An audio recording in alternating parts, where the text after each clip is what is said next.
Yeah, so my background is in public health. That's where I originated. And then I went into healthcare and philanthropy, and I came back to local public health. What do you see are the largest issues right now when it comes to public health facing Adams County? So we conducted a community health assessment. Tri-County Health Department conducted a community health assessment for Adams County last year. And in that, what we are seeing and hearing is that food insecurity, housing instability are two of the most significant factors: access to health care and mental and behavioral health. Those are what we saw in the data, and then through community conversations, heard from the community members. The pandemic also pointed out a lot about access to, for example, the COVID-19 vaccine. We worked and did stories with several nonprofits, grassroots organizations, really boots on the ground, following them going to local businesses, handing out like COVID tests and things like that, because these communities, largely Spanish speaking, did not feel like they had the access or the information. Do you see those issues when you came here? Absolutely. And what I will say is the pandemic exacerbated what was already here, right? Before the pandemic, public health did a phenomenal job reaching people with evidence-based practices. But as the pandemic elevated, we were missing the connections and leaning on community organizations to reach people. And the pandemic reminded everyone in public health that that is how it's done. Adams County is quickly becoming one of the largest Spanish-speaking county populations and diverse counties in the Denver metro in general, and that's according to the state demographer. Where does that come into play? How are they worked into your plans? Our plan is to work with community the whole entire way. So I mentioned the community health assessment.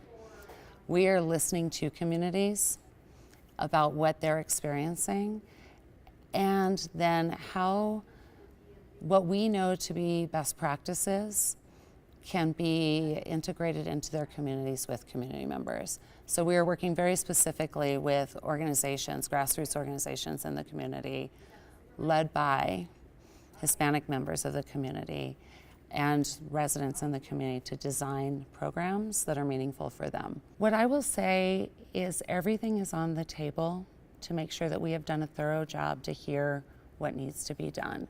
And he said when we mention what needs to be done, we need to be considering, how do we get information to people who need it?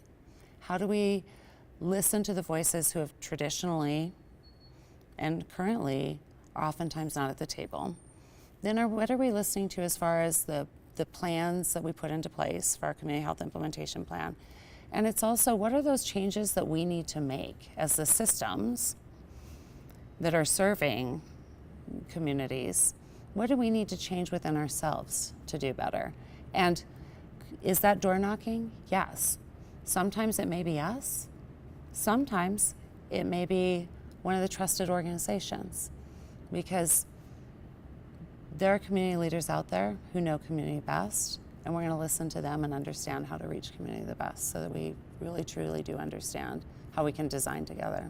How do you think the wide scape of the county area itself plays a role then in how big your team needs to be, how much you foresee the task at hand really is for your team? Do you think that there's a mountain in front of you, basically, is what I'm asking?